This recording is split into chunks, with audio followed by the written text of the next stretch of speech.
오늘 우리에게 주신 하나님 말씀 함께 봅니다. 출애굽기 4장 24절에서 26절입니다. 함께 말씀 읽도록 하겠습니다. 다 같이 시작.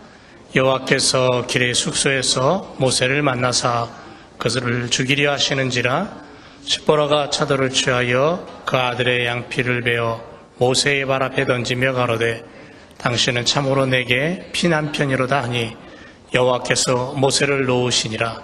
그때의 십보라가 피난편이라 함은 할례를 인함이었더라. 아멘. 오늘 말씀의 제목은 하나님의 영광을 위한 가정 두 번째 시간입니다. 한 주간 잘 보내셨죠? 있을 때 잘 하셨습니까? 지난 한 주간 있을 때 잘해주자 말씀드렸는데 오늘은 어버이 주일, 우리가 살고 있는 미국 땅에는 이제 마더스데이입니다. 아버님들, 어머님들 정말 수고 많으셨습니다. 고생 많죠. 이 자리에 서 있는 목사가 자식을 대표해서 여러분들께 감사하다는 말씀을 전해드립니다. 정말 수고 많으십니다. 수고와 땀방울 그리고 눈물 자국, 사실은 지워지지 않는 자국이죠. 그런데 정말 그렇게 선명한 자국인데 이 자녀들은 그걸 못 발견해요. 자신들의 삶이 바빠서 그런지 다른 데 신경이 많이 쓰여서 그런지. 그런데 중년이 되면 보이더라고요. 나이를 먹어가니까 아하, 어머니 아버님의 그 땀방울과 눈물방울이 그런 자국들이 이런 거구나 하고선 보이는 거예요. 지금 자식들이 알아주지 않는다고 해도 실망하지 마세요. 주님 기억하시면 되지 않을까요? 그리고 자녀들 또 나이 먹으면 아마 알아줄 거예요. 예. 저희 손주 아이가 병원에 입원해 있는데 지금 엄마 아빠가 얼마나 고생을 하는지 모를 겁니다. 예. 나중에서야 알게 되겠죠. 그런 소망을 가지고 알아주지 않아도 자식을 향한 부모의 마음은, 부모의 헌신은 끝도 없는 거 아니겠습니까? 요즘 우리 시대를 보면요, 하나님 아버지의 그 명령을 거역하는 일들이 부모 자식 간에 벌어지는 것을 봅니다. 엄마를 죽게 한 아빠를 중벌에 처해달라고 자식들이 탄원을 올리는, 한국 사회 요즘 시끄럽더라고요. 그런가 하면 사형수가 된 죽음을 기다리는 아들을 위해서 한글을 배워 한자 한자 종이에 적어 아들을 살려달라고 애원하고 탄원하는 어머니의 이야기. 자식을 고통 속으로 몰아넣고 부모된 자신들은 신바람 나서 살아가는 그런 모습들도 우리는 간혹 보게 되고요. 이런 세상에 성도라는 이름을 가지고 있는 우리들, 성경을 읽고 하나님을 아버지로 모시고 그리스도를 고백하며 믿음의 사람이라고 하는 우리들, 과연 우리들의 삶은 어떨까요? 적어도 1년에 단 한 번 마더스데이, 어버이 주일을 보내면서 적어도 1년에 딱 한 번 이 시간만이라도 부모라는 이름, 자식이라는 이름 앞에 서서 우리가 이 부분을 한번 좀 고민해 봐야 되지 않을까요? 세상이 그러니까, 세상이 다 그런데 그것이 당연한 등 그렇게 하는 게 시대의 흐름이야. 이런 방식으로, 이런 마음과 생각으로 넘어가려고 만약에 생각한다면 적어도 우리는 성경의 하나님을 모른다라고 얘기할 수 있을 거예요. 성도의 삶은 이 세상적인 윤리와 도덕을 무시해서는 안 됩니다. 하지만 적어도 성경이 하나님께서 우리에게 가정을 주시고 부모를 주시고 자녀를 주시고 그리고 하늘의 윤리와 도덕을 하나님의 명령으로 그 가정 속에, 부모 속에, 자녀 속에, 교회 속에 두셨다라는 것을 우리가 믿고 적어도 하나님의 윤리와 도덕, 하나님의 법은 마음속에 담아야 되지 않을까라는 그러한 고백으로 오늘 우리가 주님 앞에 서기를 원합니다. 하나님의 말씀 앞에 선다면, 하나님 말씀 앞에 선다면 세상의 기준을 뛰어넘는 삶을 살게 될 것이라는 믿음이 생기고요. 그래서 사랑하는 성도들이, 성도된 우리들이 하나님의 말씀이 기준이 되어 자녀를 사랑하고 주님의 뜻을 자녀들에게 가르치고 이웃을 향하여 주님의 십자가로 다가갈 수 있는 그러한 삶이 우리들에게 펼쳐지고 또한 이 시대에 그런 삶이 필요한 줄로 믿습니다. 여러분, 이 사람이 누구일까 한번 생각해 보세요. 이 사람은 대통령부터 평민에 이르기까지 가장 맛있는 음식을 담당했던 사람이랍니다. 이 사람은 집안의 노비였어요. 온갖 굳은 일을 다 했답니다. 그리고 이 사람은 집안의 의사였답니다. 그리고 집안의 스승이기도 했습니다. 그래서 이 사람이 살았을 때 온 천하가 태산이었지만 이 사람이 죽자 온 천하가 물로 뒤덮였답니다.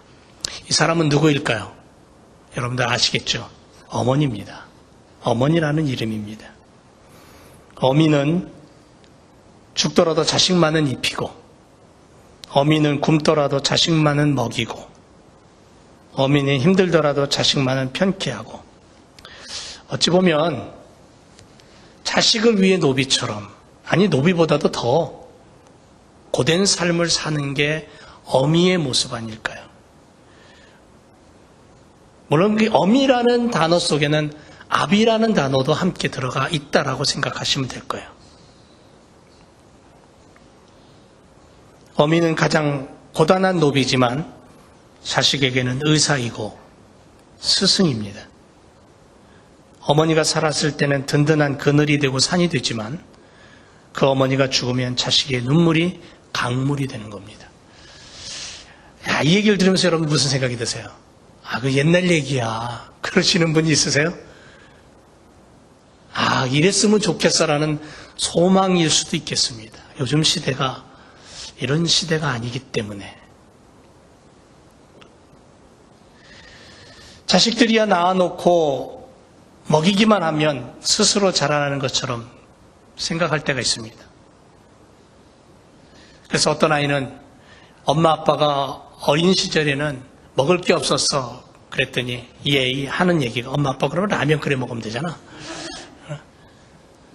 시대가 다르기 때문에 모르는 거예요. 부모가 되어서 자녀를 양육해 보면 양육하는 일, 이 양육의 일이라는 것은 소명과도 같은 거예요. 그 자녀를 양육해 보니까 얼마나 고귀하고 얼마나 소중하고 보람된 일인가를 알게 되는 거죠. 이보다 더 큰 일은 없다라는 것을. 우리 아이들이 미래는 어린인 부모가 되기 때문에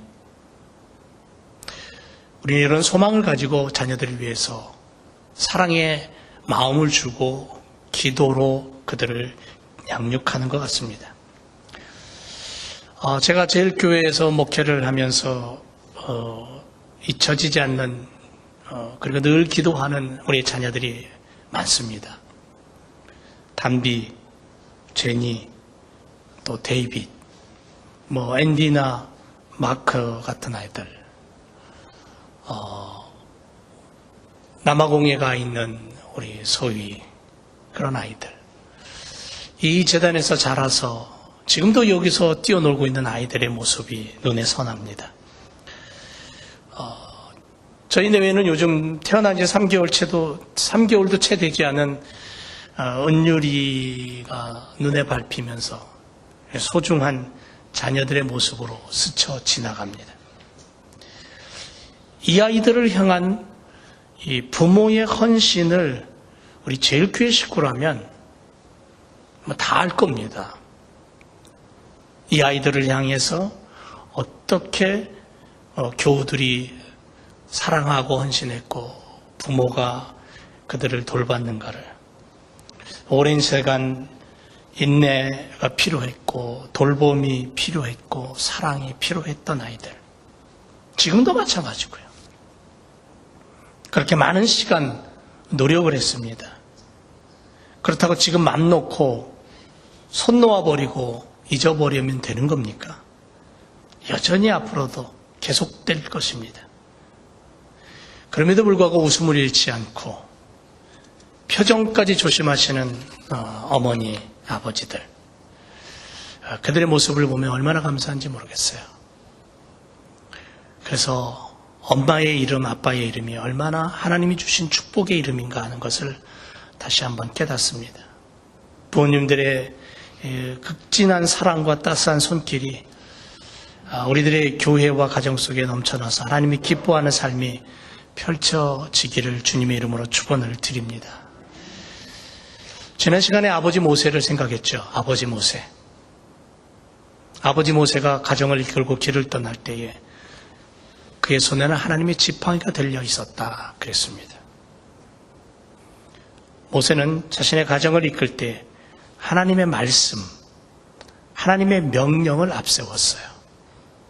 전적으로 하나님만 의지했다. 성경은 그렇게 우리에게 얘기하고 있습니다. 오늘 우리들의 가정 속에서도 아버지 된 우리들의 모습이 모세와 같은 자세로 가정을 세워가고 만들어가기를 주님의 이름으로 다시 한번 부탁을 드립니다. 오늘은 어머니에 대한 이야기를 좀 하려고 합니다. 어머니 십보라. 여러분, 십보라는 미디안 여인입니다. 미디안 사람입니다.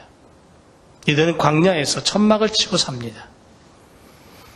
물과 풀이 있는 곳으로 옮겨 다니는 유목 생활을 하는 사람들입니다. 그래서 선택받은 유대 민족과는 거리가 멉니다. 물론 유대 민족도 양을 치고 또 유목 생활을 하는 사람들도 있습니다만 유대 민족하고는 전혀 다릅니다. 그런데 유대의 사람과 결혼해서 자식을 낳았어요. 성경엔 기록 없지만 짐작해보건대 모세는 첫 아들 게르솜이 태어났을 때에 하나님과 아브라함과의 언약을 기억하고 아마도 8일 만에 이 첫 아들을 할례를 행했을 겁니다. 그 광경을 보면서 아내였던 십보라는 아마 기겁을 했을 거예요. 미디안 사람들은 하나님과 아브라함의 계약 속에서 시작된 언약 백성의 비밀 모릅니다. 당연히 할례 행함을 보고 반대했을 거예요. 하지만 맏아들에게 행하는 모세의 그 경건한 모습 앞에서 어쩌면 한 걸음 뒤로 물러나서 지고 말았을 거예요. 그런데 둘째가 여행 중에 태어났는지 아니면 여행하기 바로 직전에 태어났는지 모르겠지만 할례를 행하지 못했습니다. 십보라의 반대 때문인지 아니면 어떤 다른 곳에 정신이 팔려서인지 모르지만 둘째인 엘리에셀 차남은 할례를 받지 못했습니다. 출애굽기 4장 25절에 십보라가 차도를 취하여 그 아들의 양피를 베어 모세의 발 앞에 던졌다 그랬습니다. 그러면서 하는 말이 당신은 참으로 내게 피남편이다. 그랬더니 여호와께서 모세를 놓았다. 여러분, 모세의 아내 십보라가 아들의 양피를 베었다라는 것은 할례를 행했다라는 겁니다. 근데 여기 성경에 보면 그 아들이란 단어가 단수로 되어 있어요. 그래서 둘째인 엘리야사를 말하는 것은 분명합니다. 여러분, 할례는 유대인 남자들에게 행하는 그러한 언약의 징표입니다. 하나님의 백성임을 증명하는 그러한 의식입니다. 그런데 모세가 이것을 시행하지 않은 거예요. 그래서 하나님께서는 모세를 죽이려고 합니다. 자, 이 상황에서 여러분, 우리 하나님의 의도를 한번 생각해 봐야 됩니다. 하나님이 왜 그러셨을까? 첫째는 하나님과의 언약의 중요성을 우리는 꼽을 수 있습니다. 모세는 굉장히 심한 아마 열병을 앓고 있었는지 모르겠습니다. 고통 중에 병을 앓은 거예요. 아마 그래서 죽음의 병이었습니다. 모세는 이제 곧 죽습니다. 다급해진 거죠. 모세를 죽이려고 했다 그랬습니다. 성경에 보니까. 하나님과의 언약을 준행하지 않았던 모세. 가장 기본적인 약속마저도 실천하지 못하는 자가 어떻게 애굽을 들어가서 430년 동안 노예 생활하던 하나님의 백성을 이끌어낼 수 있겠느냐에 대한 물음표가 던져지는 시간이었어요. 적어도 가장 기본적인 하나님과의 약속을 잃어버리고 그것을 소홀히 여기는 모세는 하나님의 큰 계획을 이룰 수 없다라는 그것 때문에 하나님은 길에서 만난 모세를 죽이려고 합니다. 네가 이것을 안 한다면 너는 애굽에 갈 수 없다라는 의도죠. 그렇게도 가지 않겠다고 길을 쓰고 반대하던 모세를 설득해가지고 지팡이 들려서 애굽으로 보내는 하나님께서 모세를 길에서 만나서 애굽이 문턱도 아니에요. 길의 숙소에서 모세를 만나 그를 죽이려 하셨다 그랬습니다. 그러니까 하나님이 당신의 약속, 언약이 얼마나 중요한가를 지금 우리들에게 말씀하고 있는 거예요. 그때 어머니의 역할, 지혜로운 아내의 역할 얼마나 중요합니까? 하나님이 여자를 남자에게 돕는 배필로 줬다라는 게 얼마나 축복인지 모르겠어요. 시보라가 아들의 양피를 베어 모세의 발 앞에 던지면서 피의 남편이라고 그렇게 외칩니다. 여러분, 피남편이라는 의미가 뭐냐면 아마도 죽음 직전에 있던 남편을 아들의 피로 다시 얻었다. 아들이 그 피를 흘림으로 새로운 남편을 얻었다라는 의도일 겁니다. 우리는 그리스도의 보혈의 피로 다시 생명을 얻은 자입니다. 그리스도의 보혈의 피로, 십자가의 보혈의 피로 우리는 할례받은 자들입니다. 그리스도의 그 십자가의 죽으심으로 우리는 하나님의 진노를 해결받은 그러한 하나님의 자녀로 인침을 받았습니다. 지혜로운 여인이었던 시보라는 남편을 그렇게 다시 얻는 그러한 지혜로운 행동을 하게 됩니다. 그 순간 모세는 죽음에서 노임을 받습니다. 또 한 가지, 하나님의 뜻을 깨닫는 거였습니다. 히브리 사람들에게 주어진 하나님의 신적 의미인, 영적 의미인 할례를 이해하지 못하고 반대하던 미디안 사람이었던 시보라. 그 여인이 하나님의 언약 백성의 의미, 선택받은 여호와 하나님의 자녀됨, 하나님 백성의 구별됨에 대해서 알게 되는 거예요. 하나님 그걸 가르치시는 겁니다. 시보라는 남편을 살리기 위해 자신의 풍습과 사상까지 포기합니다. 그리고 남편 모세가 너무도 기적적으로 다시 회생하는, 살아나는 그 모습을 보면서 살아계신 하나님의 능력과 선택받은 백성의 축복이 무엇인가를 깨닫게 됩니다. 여러분, 아내의 역할이 뭡니까? 창세기 2장 18절에 여호와 하나님이 가라사대 사람이 독초하는 것이 좋지 못하니 내가 그를 위하여 돕는 배필을 지으리라. 아담이 없었다면 하와도 없죠. 하나님께서 아담 혼자 사는 것이 좋지 않아서 하와를 만들어 주셨다 그랬습니다. 돕는 배필로. 그러면 남편이 없으면 아내가 없고 아내가 존재하지 않으면 철저하게 남편도 없는 것과 마찬가지입니다.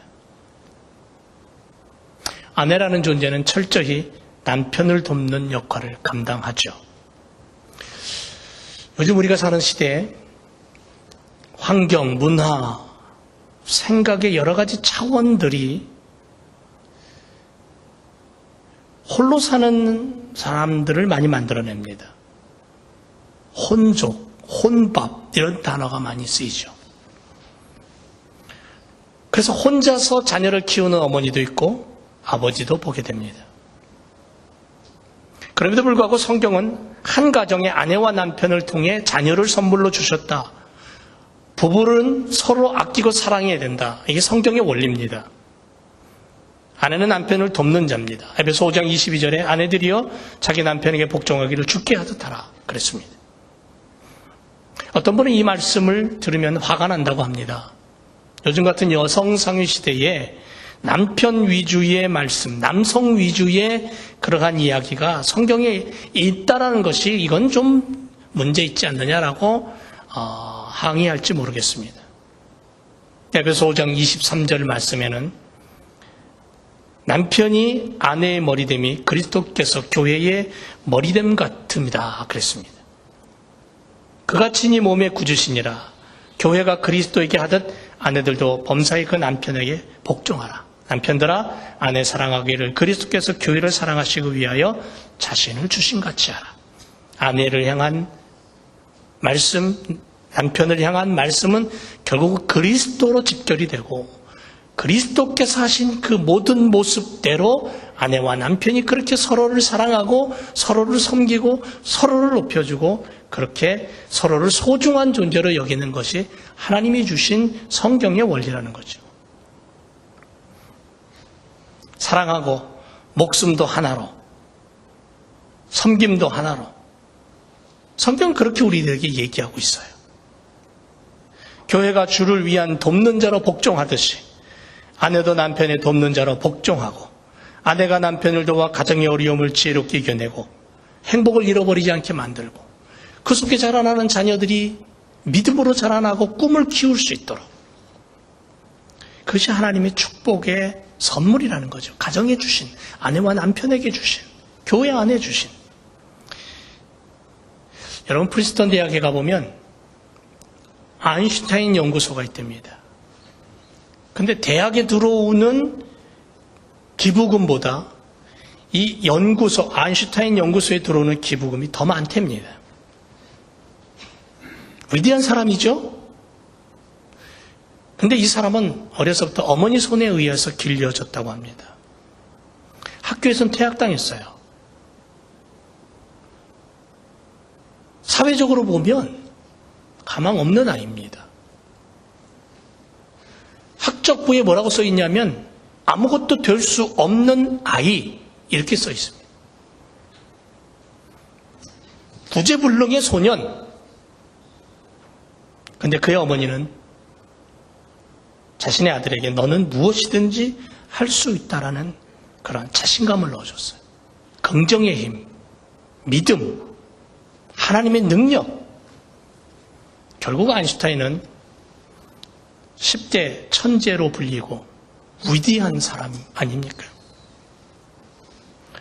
십보라는 가정을 지키고 남편을 살리는 대담한 여인이었습니다. 위기 순간에 남편을 도왔고 살렸고 자녀를 하나님 앞에 올려드린 여인 어머니였습니다. 십보라 같은 어머니들이 이 사회에 많다면 아마도 행복한 가정이 많아지겠죠. 우리 제일교회 어머니들이 이러한 위대한 믿음과 그 믿음으로 말미암은 헌신과 사랑을 자녀들에게 나눠주고 그것을 함께 나누는 아빠와 가정과 교회가 있다면 얼마나 멋진 하나님의 천국이 세워져 갈까요? 여러분 교회는 작은 천국이고요. 그리고 또 가정도 또한 하나님이 주신 천국이에요. 그 맛을 누려야 돼요. 사랑하는 우리의 자녀들이 그런 부모의 그 헌신과 사랑과 섬김과 하나님의 하나님을 향한 그 믿음을 물려받고 우리의 자녀들이 이 땅을 살아갈 때 자녀들의 인생 가운데 주님의 손길로 가득 넘치는 그러한 승리의 인생, 축복과 행복의 인생이 펼쳐질 줄로 믿습니다. 그것은 결국은 가정에서, 교회 안에서, 우리 교회 안에서 뛰어노는 아이들 얼마나 감사한지 몰라요. 건강하게, 지혜롭게. 예배 마치고 때로는 아이들이 예배당 앞에까지 와서 막 뛰어놀아요. 제가 어렸을 때는 강대상의 이거 하나만 이렇게 만져도요, 장로님이 막 고함을 질러댔어요. 이거 만지면은 이 성물인데, 거룩한 물건인데, 너 만지면 큰일 난다고. 아이 그냥 접근도 못 하겠어요. 어디 여기 위에 와서 뛰어놉니까? 근데 저는 아이들이 여기 뛰어노는 거 좋아요. 예. 여기서 뛰어놀면 적어도 아무리 못돼도 선교사는 될 것 아닙니까? 예? 아무리 못돼도. 그런 믿음으로 이 아이들을 바라보는 거죠. 어머니의 모습, 십보라라는 모세의 아내의 모습을 우리는 성경을 통해서 발견하고 우리의 교회와 가정 속에 그런 어머니들이 많이 모두가 다 그런 모습을 가졌으면 좋겠습니다. 또 하나 아들이 나옵니다. 아들. 양피를 자기는 의도하지 않았지만 어머니의 손에 의해서 배임을 당한 아들의 이야기를 좀 하죠. 자녀입니다. 영국 런던에 있는 대형 박물관에 가보면 강철같이 단단한 돌 하나가 있답니다. 거기에는 작은 새의 발자국이 찍혀 있습니다. 누가 찍은 거 아니에요. 아마도 옛날에 단단했던 이 돌이 과거 어느 시간에는 아마도 작은 새가 디뎠을 때에 자국이 날 정도로 물렁했을 겁니다. 그 자국이 생긴 게 그것이 오랜 세월 지나면서 단단해진 거예요. 지금은 큰 코끼리가 밟아도 깨질망정 발자국은 생기지 않죠. 우리 자녀들이 마찬가지입니다. 우리 아이들의 마음 아직 굳어지지 않은 물렁물렁한 것. 종이로 얘기하면 큰 전지에 하얀 전지에 점 하나 찍히지 않은 그 하얀 종이에 어떤 점을 어디에 찍고 어떤 그림을 어디서부터 어떻게 그려가느냐에 따라서 그 아이의 인생이 설계되어 가는 거예요. 물렁물렁한 우리 자녀들의 영혼 속에, 가슴 속에 단단해지기 전에 어떤 자국을 남기느냐가 중요한 거겠죠. 우리가 예수 그리스도의 십자가와 그의 사랑, 그런 자국을 남기고 하나님의 꿈과 비전을 남길 수 있었으면 좋겠습니다. 아니, 남겨야 돼요. 소망 가지고는 안 됩니다. 분명하게 이거는 점을 찍어야 돼요. 물음표 가지고는 안 됩니다. 왜? 우리가 그렇게 하지 않으면 빈 공간에 어둠의 세력인 마귀가 시기와 질투와 저주와 죽음을 거기에 자국을 남기게 되기 때문에 그렇습니다. 이런 말이 있죠. 봄에 잎이 피지 않는 나무에서 어떻게 가을의 열매를 기대하겠느냐. 어린 나무는 구부러질 수는 있지만 큰 나무는 구부러지지 않는다 그래요. 자녀들의 마음은 하나님이 주신 흰 종이에요. 어떤 색을 칠하고 어떤 그림을 그리고 우리 아이들이 이 땅을 살아갈 때 어떤 색의 안경을 끼고 이 세상을 바라볼까? 그건 지금 우리가 만들어야 될 숙제겠죠. 아들의 양피를 뺐어요. 엘리에셀에게 그 둘째 아들에게 할례를 행합니다. 아들에게 할례를 행했다라는 것은 무슨 의미냐면 이 아이를 하나님의 약속된 자녀로 키우겠습니다. 이 아이는 하나님의 약속의 백성입니다. 이 아이를 말씀대로 양육하겠습니다. 어머니의 의도가 담긴 행위예요. 사랑하는 제일교회 성도 여러분, 말씀 교육, 기도 훈련 아무리 강조해도 지나치지가 않겠죠. 신명기 6장 7절 말씀 이하에 보면 내 자녀에게 부지런히 가르치며 집에 앉았을 때든지 길에 행할 때든지 누웠을 때든지 일어날 때든지 이 말씀을 강론해라. 너는 또 그것을 내 손목에 매어 기호를 삼고 내 미간에 붙여 표를 삼고 내 집 문설주와 바깥문에 기록해라. 이 신명기 6장에 나오는 말씀의 내용입니다. 그래서 이 말씀대로 부모는 자녀를 양육할 것이고 자녀들은 부모에게 순종할 것이고 하나님의 명령이 바로 여기에 있는 거예요.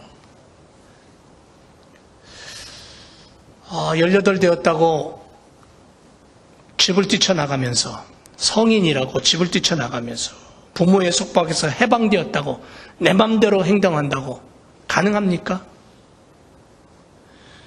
어머니는 뱃속에서부터 자녀를 소중한 존재로 그렇게 양육을 하죠.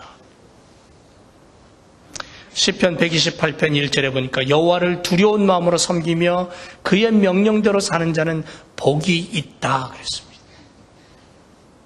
내가 수고한 대가를 충분히 받을 것이니 내가 행복하고 번영하리라 그랬습니다.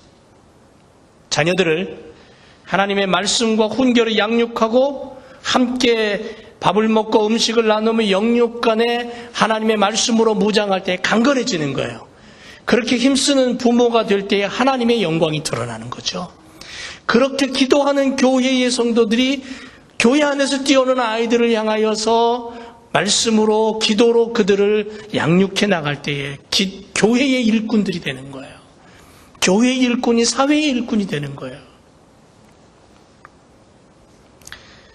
그래서 우리 자녀들이 감사를 배우고 기쁨을 배우고 행복을 배우고 그것을 누릴 수 있는 교회와 가정으로 우리가 만들어갈 때에 하나님의 축복이 넘쳐날 줄로 믿습니다. 사랑하는 성도 여러분, 5월 가정의 달이죠. 어린이 주일이 있고 어버이 주일이 있고 어머니 날이 있고 그리고 6월 달로 넘어가면 또 미국은 아버지 날이 있고 가정에서 아버지가 하나님의 임재를 경험하고 하나님과 동행함으로 말씀을 붙잡고 가정을 이끈다면 어머니는 남편을 돕고 신앙의 모습을 가지고 자녀들을 믿음과 말씀으로 양육해서 위대한 일꾼으로 만드는 그러한 어머니가 되어야 될 것이고 자녀들은 부모님께 순종해야 될 것이고 그래서 골로새서 3장 말씀에 18절 말씀에 이렇게 말씀합니다. 아내들아 남편에게 복종하라. 이는 주 안에서 마땅하니라. 남편들아 아내를 사랑하며 괴롭게 하지 말아라. 자녀들아 모든 일에 부모에게 순종하라. 이는 주 안에서 기쁘게 하는 것이니라. 아비들아 너희 자녀를 경록해 말지니 낙심할까 함이라.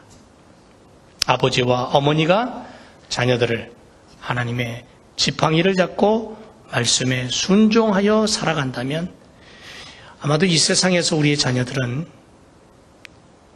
어떤 질병이 어떤 영적으로 육적으로 아픔이 고난이 몰려온다 할지라도 충분히 그것을 딛고 일어서고 그것을 이겨낼 줄로 믿습니다. 그리고 하나님이 주시는 평안, 하나님이 주시는 축복, 하나님의 나라가 무엇인가를 이 땅을 살아가면서 그것을 누릴 뿐 아니라 자신들이 누릴 뿐 아니라 그것을 친구에게 이웃에게 나누어 주는 삶을 살게 될 줄로 믿습니다. 그래서 믿음의 자녀들은요 세상을 변화시키는 힘을 가지고 사는 삶을 사는 거예요. 세상을 변화시키는 세상을 뒤집어 놓는 인생을 사는 거예요. 오늘 우리의 가정이 이런 모습으로 우리의 교회가 이런 모습으로 우리 엄마와 아빠와 우리 자녀들이 하나님이 기뻐하는 모습으로 그렇게 하나님이 영광 받으시는 가정으로 세워가기를 주님의 이름으로 축원을 드립니다. 기도하겠습니다. 주님 감사합니다.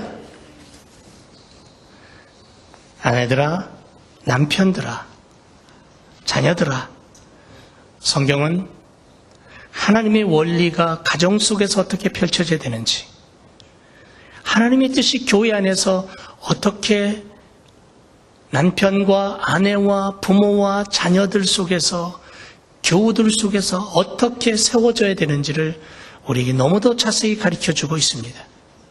이것이 하늘나라의 원리이고 하늘나라 백성의 삶의 기본임을 우리가 깨닫고 하나님의 말씀을 붙잡고 교회를 세우고 가정을 세우고 하나님의 주신 뜻을 붙잡고 꿈과 비전으로 세상을 향해 달려가는 우리의 자녀들 되게 해 주옵소서. 그래서 하나님, 우리의 교회를 통해 우리 가정들을 통해 하나님의 크신 축복과 영광이 드러나게 하옵소서. 감사드리며 예수님 이름으로 기도합니다. 아멘.